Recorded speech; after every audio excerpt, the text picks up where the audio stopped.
Time है तो limited ही, इसको मैनेज करना है, इसको प्लान करना है। तो 24 डेज वो होंगे जिसमें सिर्फ और सिर्फ रिवीजन होगा, प्रैक्टिस होगा, नोट्स रिवाइज करेंगे, mock test, previous year questions practice करेंगे। लास्ट 24 डेज है, that is practice and revision. तो आप साइंस में टारगेट लेके चलिए, ठीक है। Out of 200 you need to target maximum questions, आपको मैक्सिमम टारगेट लेके चलना है। 24 दिन है, 24 दिन में जो जो छूटा है या थोड़ा सा कच्चा पक्का है उसको करने का तरीका है, लास्ट स्ट्रेटेजी है, इसके बाद कोई स्ट्रेटेजी नहीं आने वाली। जय हिंद वॉरियर्स, कैसे हैं सब लोग? तो सब बच्चों को नमस्ते, सत श्री अकाल, आदाब, जय हिंद। तो स्टूडेंट्स, डिजीफाई के ऊपर आप सबका फिर से वेलकम है। तो बच्चों, आप सबकी जो रिक्वेस्ट थी कि सर हमें एक स्ट्रैटेजी वीडियो दीजिए, हमें एक रोड मैप दीजिए कि आने वाले जो हमारे ये 48 डेज, अगर आप मान के चलिए आज के दिन को मिला लें तो बचते हैं, तो कैसे इन डेज के अंदर हमें प्रेपरेशन करनी चाहिए फॉर साइंस।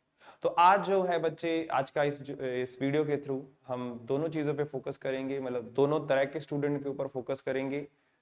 एक तो वो बच्चे जो पास आउट हैं, जिन्होंने पिछला एनडीए भी दिया था और पिछले में अच्छे से नहीं कर पाए, इस बार अच्छा करना है, लगे हुए हैं। दूसरे वो स्टूडेंट्स हैं जो अभी 12th क्लास में हैं और वो इसी एनडीए को दे रहे हैं, पहली बार दे रहे हैं, उनके लिए भी ये जो है वीडियो रहेगा। तो स्टूडेंट्स, स्ट्रैटेजी की बात करने से पहले देखिए हमारे पास टोटल ओवरऑल टाइम है कितना, क्योंकि हमारी जो स्ट्रैटेजी है वो दो एस्पेक्ट पे डिपेंडेंट है। एक तो टाइम कितना है ना, दूसरा कितना हिस्सा कवर कर लिया है उसके हिसाब से भी, और तीसरा एस्पेक्ट ये भी है कि आपका टारगेट क्या है। ठीक है, I always ask for the target, because तैयारी जो है उस टारगेट के अराउंड घूमती है। ठीक है, इस तीन चीजों के बेसिस पे आपको, मतलब ये वीडियो जो है ये सबके लिए है। इस वीडियो के बेसिस पे आप अपनी एक प्रॉपर स्ट्रैटेजी जरूर बनाइए, because my goal is to guide you कि आने वाला समय कैसे कैसे मैनेज करना है, पर फॉलो आपको अपने हिसाब से करना है, because everybody have a different plans and everybody have a different targets, everybody have a different lifestyle, है ना, उसके अपने अपने कुछ कुछ स्कूलिंग है, ट्यूशन जाता है, वो सारी चीजें उस हिसाब से मैनेज हो। ओके, चलिए सो स्टार्ट करेंगे। सबसे पहले तो देखिए 14th ऑफ अगस्त जो है हमारा, सॉरी सितंबर जो है, इस दिन आपका एग्जाम है। तो 14th को एनडीए हम लिखेंगे। ओके, इस दिन आप सब लोग एनडीए का एग्जाम लिखेंगे। तो बच्चे, एनडीए का जो एग्जाम है, तो आपको इसके लिए भी तो तैयारी करनी है कि यार एनडीए का जो एग्जाम है इसमें आपको 2 एग्जाम एक ही दिन में देने हैं, तो सिटिंग अच्छे से करनी शुरू कर दो। ठीक है, I will always say practice सिर्फ क्वेश्चंस की नहीं करनी है, एग्जाम कैसे देना है उसकी भी शुरू करनी पड़ेगी। तो आप मॉक टेस्ट लगाने, अगर आपका सिलेबस काफी कवर हो गया है, जो जो कवर हो गया है उसके मॉक टेस्ट लगाने शुरू कर दीजिए। सेक्शनल मॉक टेस्ट लगाओ, फुल लेंथ मॉक टेस्ट, अभी थोड़ा सा टाइम है वैसे तो, लेकिन अगर किसी का हो गया कवर तो वो भी लगाने शुरू कर दो और लगा के एनालाइज करो। ठीक है, analysis is very very important, क्योंकि सिर्फ क्वेश्चंस कर देना, उसके अंदर नंबर आ गए, मान लीजिए आ गए, और खुश या दुखी हो जाना, ज्यादा आ गए तो खुश हो गए, कम आ गए दुखी हो गए, बस फिर बैठ गए। नो, दोनों को, जिसके ज्यादा आ रहे हैं, जिसके कम आ रहे हैं, जिसके जितने भी आ रहे हैं, मेन टारगेट है एनालिसिस, कि आप जो कर रहे हो क्वेश्चंस, आपने अटेम्प्ट किए, सही हुए, वेल एंड गुड, सही था कॉन्सेप्ट, सही हो गए। जो गलत हुए, क्यों गलत हुए उसको देखो भी, यार क्या गलती करी मैंने, अपना आंसर चेक कीजिए, अपना सोल्यूशन चेक कीजिए कि यार यहाँ पे मिस्टेक था, मैं क्या सोच रहा था। जो छोड़ दिए, ऐसे भी क्वेश्चन हो गए जो आप छोड़ देते हैं, वो क्यों छोड़े, उसमें क्या चीज, कहाँ दिमाग नहीं लग रहा था, वहां से सीख। तो लर्निंग करनी पड़ेगी, मतलब स्मोक टेस्ट सिर्फ टेस्ट नहीं है, it is also a learning. यही है, देखो जब आप पूरा कॉन्सेप्ट पढ़ रहे होते हो, आप अपने आप को, अपने अंदर स्किल डेवलप कर ले ना उस कॉन्सेप्ट, लेकिन प्रैक्टिस मॉक टेस्ट वो आपकी स्किल को फाइन करता है, शाइन करता है, शार्प करता है आपको। उसके लिए आपको कंटिन्यूसली एफर्ट डालना पड़ता है, और बच्चों उसके लिए आपको कंटिन्यूस एनालिसिस करना पड़ेगा। ये एनालिसिस चलता रहेगा, एंड तक चलता रहेगा, तो ये जरूर दिमाग में रखिएगा, ऐसे प्लान करना है। सिटिंग बढ़ाना शुरू करिए क्वेश्चंस करते हुए, अपने आप को, अगर मॉक टेस्ट नहीं लगा रहे तो खुद से टारगेट दो कि यार इतनी, मान लीजिए जैसे आपका, अभी हम आगे चलते हैं उस पर भी बात करते हैं। ठीक है, सो बच्चे, sir most important is time.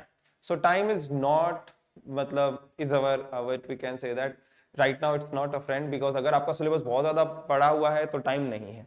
Time बच्चे, जिस बच्चे ने कवर कर लिया है, आई होप कर लिया होगा काफी सारी चीजें, तो बच्चों टाइम है तो लिमिटेड ही, इसको मैनेज करना है, इसको प्लान करना है। ये मत सोच के चलना सर ने भी बोला है 48 डेज पड़े हैं तो 48 दिन में तो मैं सब कुछ कवर कर लूंगा। अरे भाई, कवर हमें दो चीजों में, देखो प्रेपरेशन तुम्हारी अभी जो है हिस्सा दो हिस्सों में बटेगा। 48 डेज है तो मान के चलिए इसको आप हाफ हाफ कर लो, 24 डेज एक, 24 डेज एक। 24 मैं क्या कह रहा हूं, तो 24 डेज वो होंगे जिसमें सिर्फ और सिर्फ रिवीजन होगा, प्रैक्टिस होगा, नोट्स रिवाइज करेंगे, mock test, previous year questions practice करेंगे, जितना हो सके करेंगे, जो मैक्सिमम जितना हो सके करेंगे। ठीक है, इवन जो हमारा माइलस्टोन बैच चल रहा है उसके अंदर भी आपका एक तरह से रिवाइज ही हो रहा है सारा का सारा। ओके, क्योंकि माइलस्टोन का मेन टारगेट है कि वो बच्चे जिनको थोड़ा बहुत कॉन्सेप्ट में दिक्कत आई वो रिवाइज होके उनका सेट हो जाए, ये।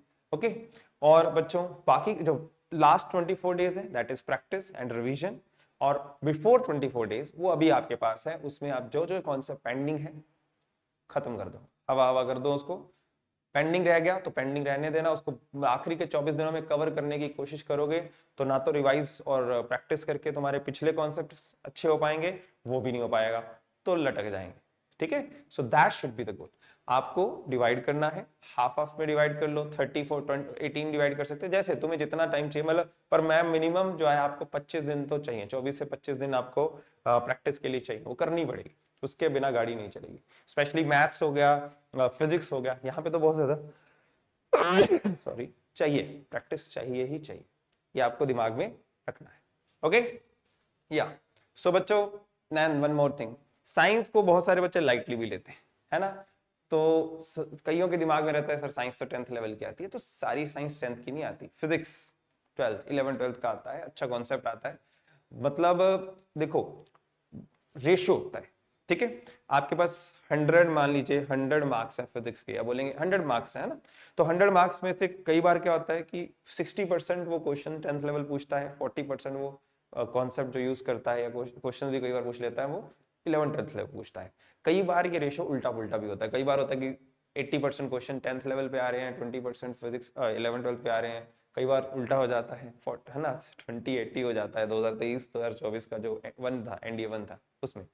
तो बच्चे आप ये मत मान के चलो कि इजी आएगा पेपर, मैं हमेशा बोलता हूँ always prepare for the tough paper, tough के लिए तैयार रहो, ताकि आप जब पेपर आए तो वहां पे परेशान ना हो जाओ। क्योंकि देखो मान लो तुमने बोला कि आ जाएगा कर लेंगे, है ना, साइंस तो मैं ऐसे उड़ा दूंगा, 10th में मेरी बहुत अच्छी थी, पेपर आया, पेपर आ गया टफ, टफ आते ही पहला एक सिग्नल जाता है ब्रेन को कि यार नहीं होगा, पर ये नहीं होता, वो टफ क्या था, एक दो क्वेश्चन टफ देख के बच्चा घबरा जाता है। घबराने से क्या कि इतनी अच्छी मेहनत करी, प्रैक्टिस करी, सब कुछ अच्छा किया, एग्जाम में जाते ही हम बैठ जाते हैं कि यार क्या होगा। उससे मतलब जो क्वेश्चन आते होते हैं, ऐसा होता है कि 4 5 क्वेश्चन टफ होते हैं, पीछे इजी इजी होते हैं, या वो जो टफ होते हैं वो भी इतने मुश्किल नहीं होते, थोड़ा सा बड़े बड़े क्वेश्चन होते हैं, तो बच्चा डर जाता है। तो इसीलिए दिमाग में एक इमेज रखो कि यार हाँ जैसा भी क्वेश्चन आएगा मैं करूंगा, कॉन्सेप्ट लगाएंगे, ठीक है ना, पढ़ रहा हूँ, इसीलिए बोल रहा हूँ ये अभी 24 दिन है, थोड़ा सा शार्प कर लो अपने आप को, और लास्ट में प्रैक्टिस करनी है, और अच्छे क्वेश्चंस की प्रैक्टिस करनी है। इजी इजी तो हो जाएंगे ना, टफ की भी प्रैक्टिस करिए, न्यूमेरिकल्स की प्रैक्टिस करिए, साइंस के अंदर, मैथ्स के अंदर अच्छे अच्छे क्वेश्चंस प्रैक्टिस करिए, क्योंकि ये दो सेक्शंस ऐसे हैं, मैथ्स एंड फिजिक्स, जहां पे एग्जामिनर तुम्हें टेस्ट कर सकता है टफ क्वेश्चन देकर, ठीक है, तो वो दिमाग में रखना है। तो अब बच्चे देखिए, तो जो एग्जाम का डे है उस दिन आपके पास ढाई, मतलब दो दो पेपर है 2.5 2.5 घंटे के, तो सिटिंग बढ़ानी शुरू करो, ठीक है। जैसे आपको पता है, जैसे हम बात करते हैं जीएटी है, जीएटी में टोटल कितने क्वेश्चंस है, देखो इससे अपना जो थोड़ा सा ना प्लान दिमाग में रखना चाहिए। 150 क्वेश्चंस है, 2.5 घंटे का पेपर है, मतलब 150 क्वेश्चंस हैं और 150 ही आपके पास मिनट्स हैं, और ऑन एन एवरेज आपको एक क्वेश्चन में 1 मिनट मिलेगा, है ना, 1 मिनट बहुत होता है, लेकिन कुछ क्वेश्चन में ज्यादा टाइम भी लगेगा, कुछ क्वेश्चन में कम भी लगेगा, लेकिन अगर हम एक एवरेज मान के चलें 1 मिनट है, ठीक है। या आप ये काम कर सकते हैं, जैसे देखो सबसे ज्यादा टाइम जो है बीच में लगेगा, साइंस में आपको टाइम जरूर लगेगा क्योंकि फिजिक्स के क्वेश्चंस होंगे, केमिस्ट्री का थोड़ा सा कॉन्सेप्ट होगा, जैसे आपका जो जीके पार्ट है उसमें 50 क्वेश्चंस हैं, तो अपने आप को टारगेट रोज दो कि यार जैसे 60 में मैंने कितने 1 घंटे में मान लो मैंने 100 क्वेश्चन करना है, रोज प्रैक्टिस करो यार, ट्राई करो,